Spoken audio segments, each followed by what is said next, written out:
नमस्कार, स्वागतम। आज के अंक में चर्चा करेंगे कि किस प्रकार नकारात्मक शक्ति और नकारात्मक ऊर्जाओं से लाभ उठाकर के जीवन में उन्नति की जा सकती है। जी हाँ, हमारे शास्त्रों में इस बात का विशेष वर्णन है कि नकारात्मक ऊर्जा को वहाँ नकारा नहीं गया है, उसकी शक्ति के बारे में पूरा वर्णन है।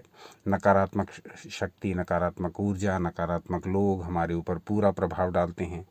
अब हमें किस प्रकार से इन प्रभावों को निष्प्रभावी करके अपने जीवन में उन्नति के नए नए द्वार खोलने हैं, ये विधि हमें आनी चाहिए, ये प्रोसेस हमें पता होना चाहिए।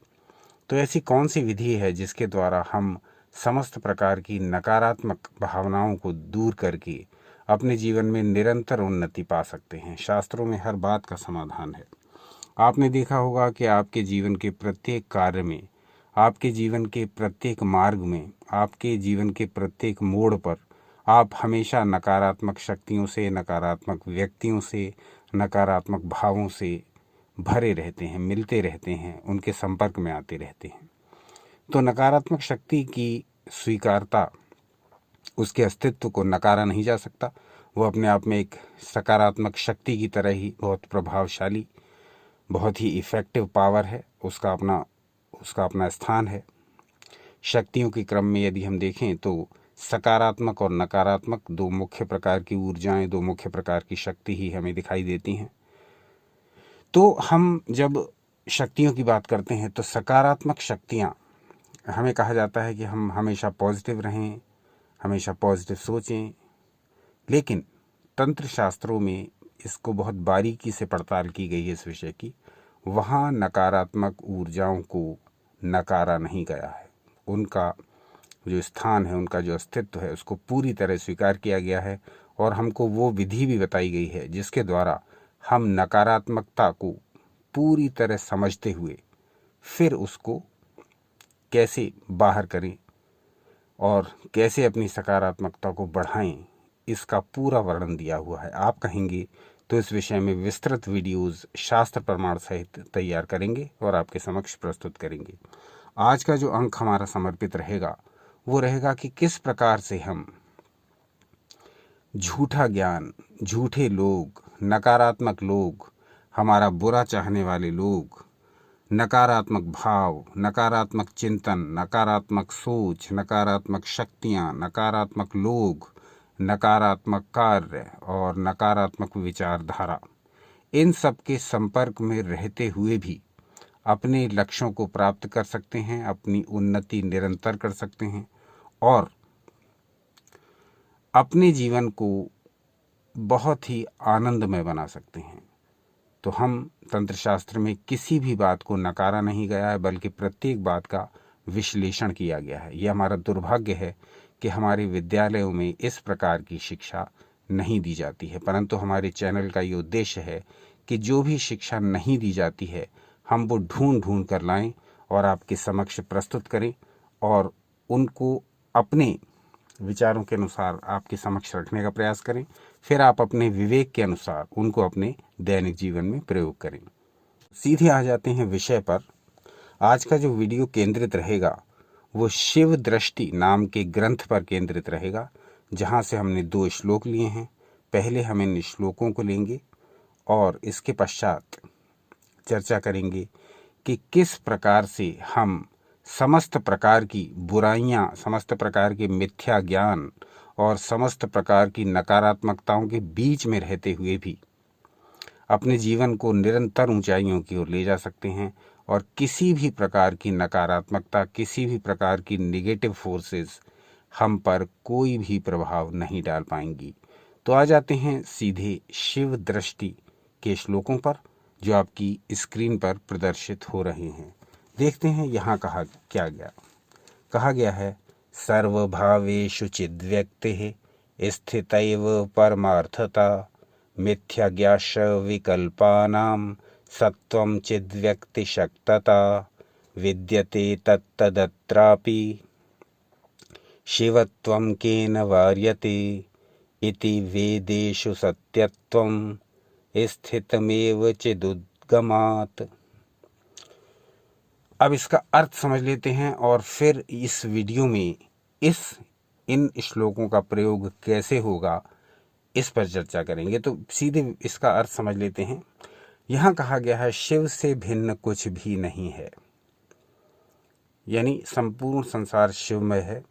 इसलिए जो मिथ्या ज्ञान है या विकल्प कहा जाता है वह भी ज्ञान ही है, क्योंकि शिव से वह अभिन्न है। तो जैसे हमारे लिए दिखाई देता है अपने दैनिक जीवन में भी कि प्रकृति भी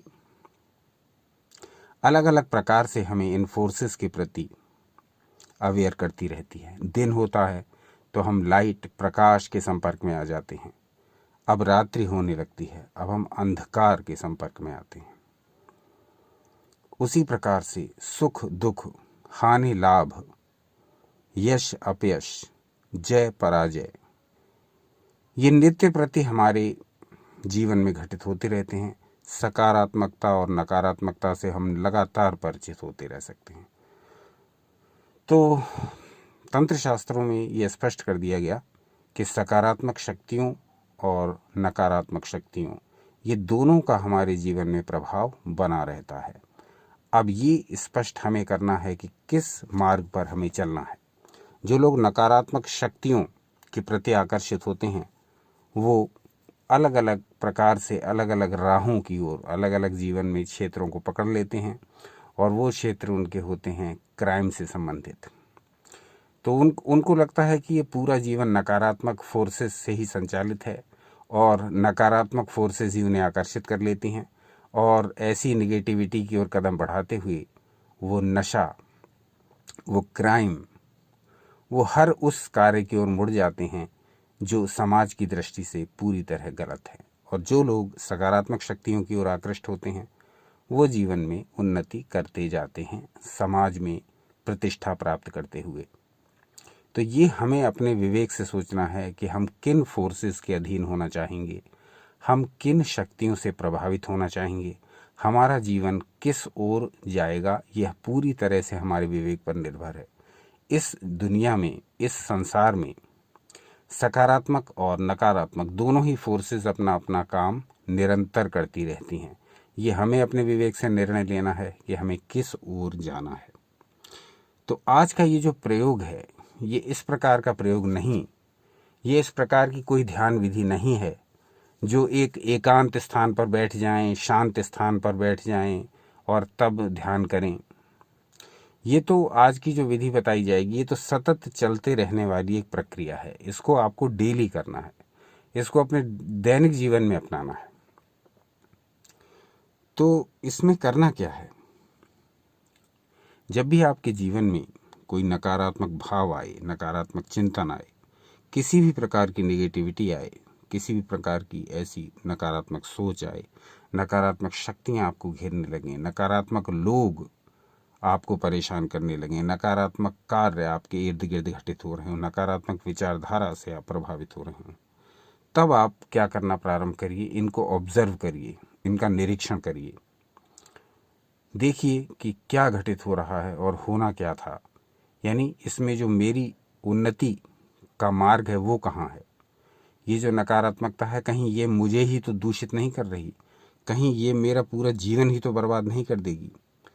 तो ये ध्यान रखिए कि नकारात्मकता भी सकारात्मकता की तरह, यानी पॉजिटिविटी भी निगेटिविटी की तरह ही पार्ट ऑफ लाइफ है, जीवन का एक अंग है। हमारे न चाहने के बावजूद ये हमें नित्य प्रति प्रभावित करती है। नकारात्मकता हमें नित्य प्रति प्रभावित करती है और ये आप हम सब जानते हैं।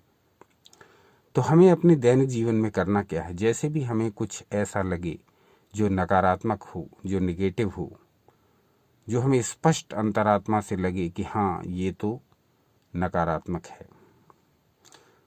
तब क्या करना है, उससे अपने पर हावी नहीं होने देना है। चाहे दुनिया कुछ भी कर रही हो, चाहे लोग कुछ भी कर रहे हों, हमको अपनी अंतरात्मा की आवाज़ सुननी है और देखना है कि क्या ये जो घटना घटित हो रही है, क्या ये जो लोग हैं, क्या ये जो स्थिति है, क्या ये जो विचार हैं, क्या ये जो कार्य है, क्या ये नकारात्मक है। यदि है तो उसका निरीक्षण करिए, ऑब्जर्व करिए और ये सोचिए कि क्या ये हमारे उद्देश्यों को प्रभावित तो नहीं कर रहा या कर रही। यदि ऐसा लगे तो अपनी अंतरात्मा से सलाह लीजिए, अपनी अंतरात्मा का सजेशन मांगिए कि मेरे लिए क्या उचित है। तो ऐसे प्रत्येक अंतरात्मा से सजेशन आपको बिल्कुल सही आएगा। ऐसे प्रत्येक निगेटिव को त्याग दीजिए अथवा यथासंभव उससे दूर रहिए और अपनी समस्त शक्तियों को अपने उद्देश्य की प्राप्ति में लगाए रखिए। तो नकारात्मकता को जीवन का एक आवश्यक अंग मानकर, एक आवश्यक अंश मानकर आप उसको ऑब्जर्व करिए, उसका निरीक्षण करिए और उससे बचिए अथवा उसे नष्ट करते हुए अपने जीवन को कैसे उन्नति के मार्ग पर ले जाना है, इसके प्रारूप में निरंतर कार्य करते रहिए। यानी अपने उन्नति के पथ पर अग्रसर होते रहिए। इस बीच में जो भी निगेटिविटी जहाँ से भी जिस रूप में भी आपको घेर रही हो, उसको अपने पर हावी न होने दीजिए, अपने ऊपर प्रभावी न होने दीजिए। तब हम पाएंगे कि हम चारों पुरुषार्थों धर्म अर्थ काम मोक्ष की प्राप्ति की ओर ठीक प्रकार से बढ़ रहे हैं। और ये जो प्रयोग आपको करना है, ये कहीं बैठ कर नहीं करना है, ये कुछ सोच करके नहीं करना है, ये कुछ इमेजिन करके नहीं करना है, बल्कि ये प्रयोग तो हमें दैनिक जीवन की आपाधापी में करना है, व्यस्तता में करना है, संघर्ष में करना है, उथल पुथल में करना है, समस्याओं के बीच में रहकर करना है। तो ये एक ऐसा प्रयोग है जो आपका जीवन बदल देने वाला है। और हमारे शास्त्रों में ऐसे हजारों प्रयोग भरे पड़े हैं। समय की कमी है, एक एक प्रयोग को एक एक दिन करके आपके समक्ष लाते हैं, ढूंढ ढूंढ करके शास्त्रों से, कि किसी प्रकार आपको इन दुर्लभ वाक्यों का पता लग जाए जिनके बारे में ना तो कहीं चर्चा होती है, ना ये वाक्य कहीं लिखे मिलते हैं और ना इन वाक्यों को कहीं दिखाया जाता है। तो ये जो लुप्त ज्ञान है, ये जो गुप्त ज्ञान है, ये जो दुर्लभ ज्ञान है, ये जो असीमित ज्ञान है, वो निरंतर आप तक पहुंचाने का हमारा प्रयास जारी है। थोड़ा कहा बहुत समझिए, अपने स्वयं के विवेक के अनुसार इन श्लोकों पर कार्य करिए, अपने स्वयं के अनुभव भी शेयर करिए, क्योंकि जितनी हमारी सीमित बुद्धि है उसके अनुसार ही हम आप तक बातों को पहुंचा पाते हैं। लेकिन आप में से कई लोग ऐसे हैं जो वर्षों से अलग अलग प्रकार की साधनाएं कर रहे हैं और अलग अलग क्षेत्रों में निष्णात हैं, अपने अपने क्षेत्रों के धुरंधर हैं, महारथी हैं। तो आप भी अपने विचार बताइए जिससे कि और लोगों को भी प्रेरणा मिले, उन लोगों को भी इस प्रकार के प्रयोग करने का उत्साह जगे। सनातन शास्त्रों में इतना कुछ है कि पूरा जीवन भी ये खोज करते रहें अलग अलग प्रकार की, तो ये कम पड़ जाता है जीवन। तो अपना अनमोल समय हमें देने के लिए बहुत बहुत धन्यवाद। आज का अंक कैसा लगा ये अवश्य बताइएगा, क्योंकि आज का जो वीडियो है वो अचानक बनाया है, ग्रंथों को पढ़ते पढ़ते विचार आया। आज का जो विषय था वो आज एक मुद्रा को लेकर के आपसे चर्चा करनी थी, एक मुद्रा के विषय में आपसे डिस्कस करना था, उसके महत्व बताना था, उसके लाभ बताने थे। परंतु अचानक ही शास्त्र अध्ययन करते करते ये वाक्य आंखों के सामने आया, तो सोचा कि इसी वाक्य पर आज वीडियो बनाया जाए। तो आज का अंक कैसा लगा ये अवश्य बताइए। सनातन शास्त्रों से जुड़े रहें, सदा आनंद